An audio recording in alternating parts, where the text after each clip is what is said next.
Angola, à semelhança de outros países, está a viver um período de emergência, um período em que as pessoas têm as suas liberdades, de algum modo reduzidas devido ao problema do Covid-19.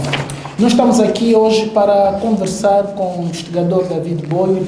Ele faz parte de um consórcio de investigação que realizou nos dias 7, 8 e 9 de abril um estudo que procurou medir o impacto destas medidas do Executivo na vida das famílias. Seja bem-vindo, professor David Boio. Ok, tudo bem. Sim, realmente fizemos alguns colegas, fizemos um estudo de investigação, um estudo de opinião, que visou medir quais os conhecimentos e as atitudes e a maneira como os cidadãos avaliam a forma como o Executivo tem estado a gerir a atual crise do coronavírus em Angola. Sabendo que uma das principais restrições da atual crise é a mobilidade, a circulação das pessoas, explique-nos lá como é que foi feito o estudo e como é que recolheram a informação. Pois, exatamente. Face a esse impedimento, nós recorremos a outras maneiras, outras formas metodológicas igualmente cientificamente válida para fazer um estudo dessa natureza, através de chamadas de telefone e através de partilha do link do inquérito na internet, nas redes sociais. Só para dar uma ideia de grandeza para quem nos acompanha, quantas pessoas de facto responderam ao vosso inquérito? Bem, em termos de metodologia, o número absoluto em si não é muito relevante, mas contudo nós fizemos 2.200 e tal inquéritos válidos.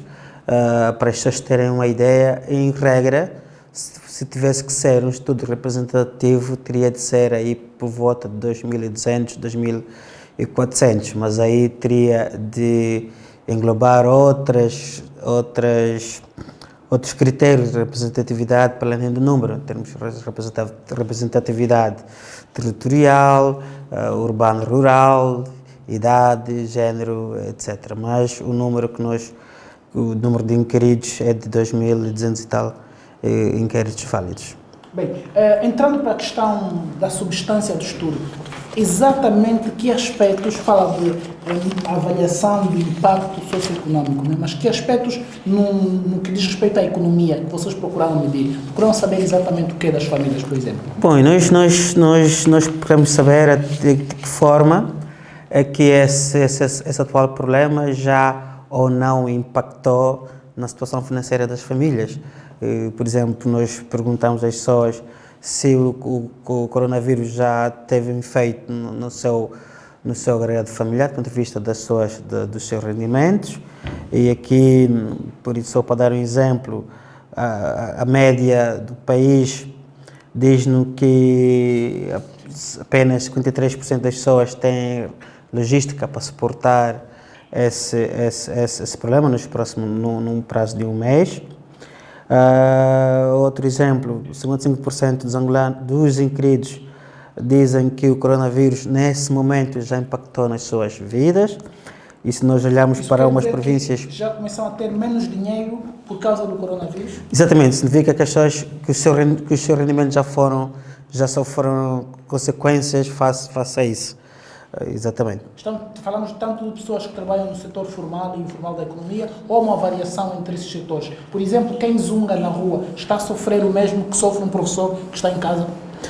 Pois nós não chegamos até os números que nós temos não nos dão esse detalhe, não é? No fundo, discriminar exatamente qual é a situação de cada uma dessas situações. Mas quando nós perguntamos às pessoas se trabalham ou não trabalham, grande parte, alguma percentagem dos inquiridos dizem que trabalham no mercado informal ou trabalham por conta própria informalmente. Se nós quisermos fazer uma associação, em princípio, muito provavelmente, o grosso dessa população estaria nessa categoria. Doutor David, eu tive também o privilégio de dar uma olhada no vosso estudo e um dos elementos que me ressaltou de facto à vista é uma espécie de consenso e de consciência coletiva muito forte por parte dos inquiridos, nomeadamente em relação, por exemplo, à pertinência das medidas de proteção. Queria nos dar mais detalhes sobre como e quantas pessoas de facto estão a mostrar o alinhamento, a concordância com as medidas, se discordam. Sim, nós temos aqui alguns números. Por exemplo, indo concretamente a sua questão, podemos no fundo, a variável mais objetiva nisso, essas pessoas, por exemplo, concordaram ou não com prorrogar o estado de emergência. E, de uma maneira geral, as pessoas concordaram, mesmo havendo aquele percentual que há pouco tempo referiu, de pessoas que já começam a ter dificuldades em se manter. Exatamente. O que nos dizem, pelo menos metade dos inquiridos nos dizem, é que concordam com a decisão que o Executivo tomou de prorrogar, mas com uma questão relevante, com uma condição relevante.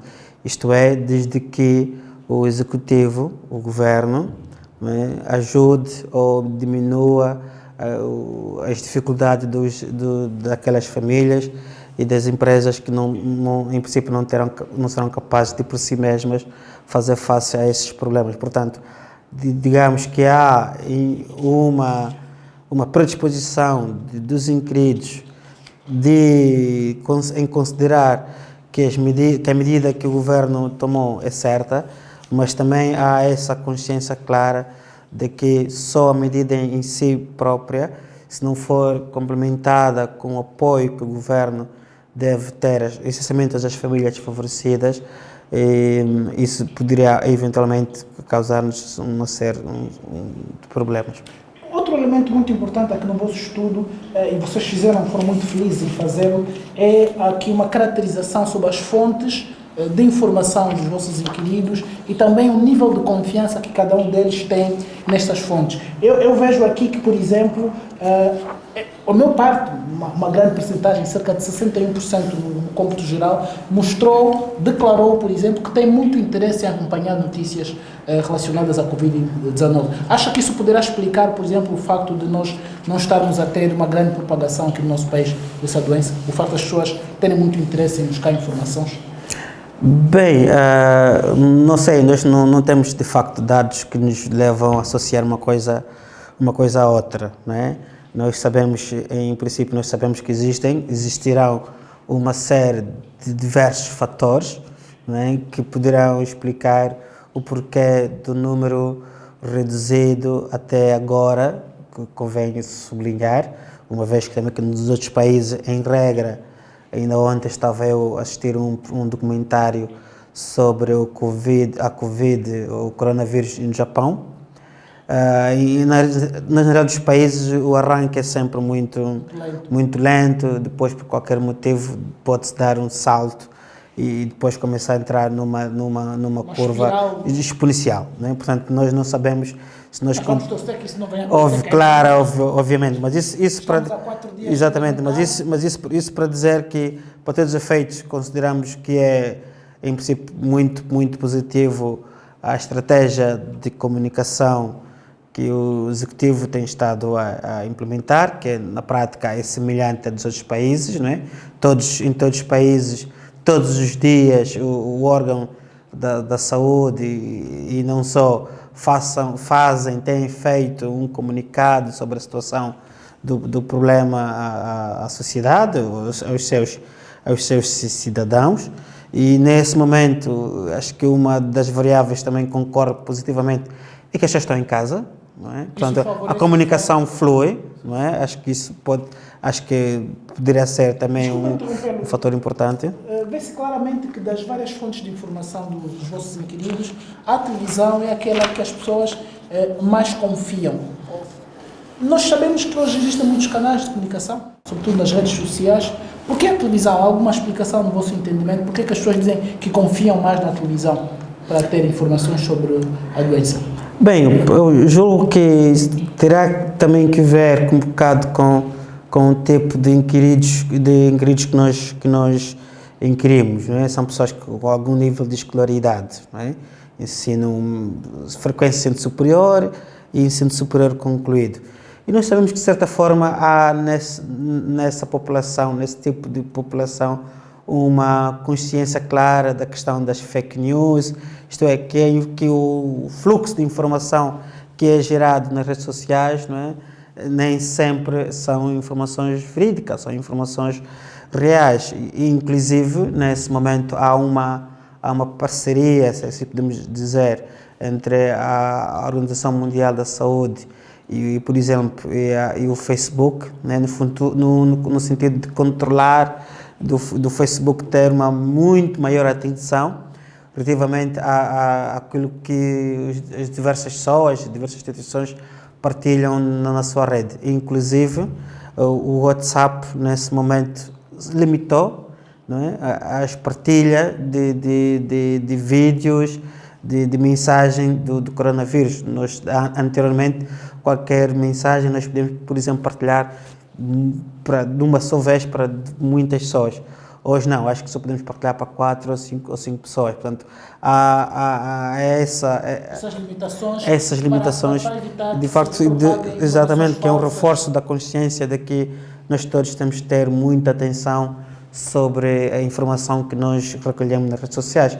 E acho que esses números, na prática, espelham, não é, essa consciência, apesar de nós sempre dizermos que os meios de comunicação tradicionais estão em desuso, estão em etc. Mas a confiança, há um reposicionamento desses. Sim. Falando em confiança, o vosso estudo também avalia a atuação de alguns órgãos da administração do Estado, o Presidente da República, alguns órgãos de soberania, inclusive, o Presidente da República, a Assembleia Nacional, o Ministério da Saúde, o Ministério do Interior. Falem-nos dos resultados que esses vários atores tiveram e porquê, por exemplo, vemos o Presidente da República com uma avaliação positiva, tão positiva assim.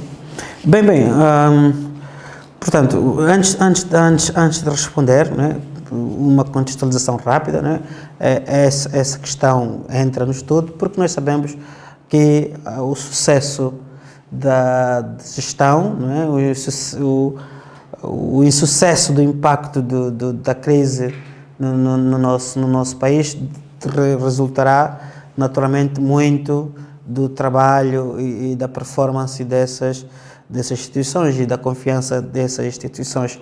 Há estudos sobre outro tipo de estudos que têm sido feitos nos países africanos, que nós agora fizemos aqui em Angola o ano passado com o Afrobarómetro, né, que também testa a confiança que as pessoas têm nas instituições do Estado.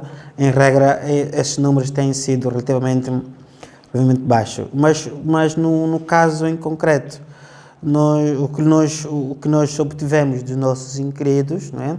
Se nós acharmos que níveis de confiança acima de 50%, se nós acharmos que são níveis de confiança positivos, sim, podemos dizer que temos duas instituições, não é, que gozam de uma boa confiança dos inquiridos.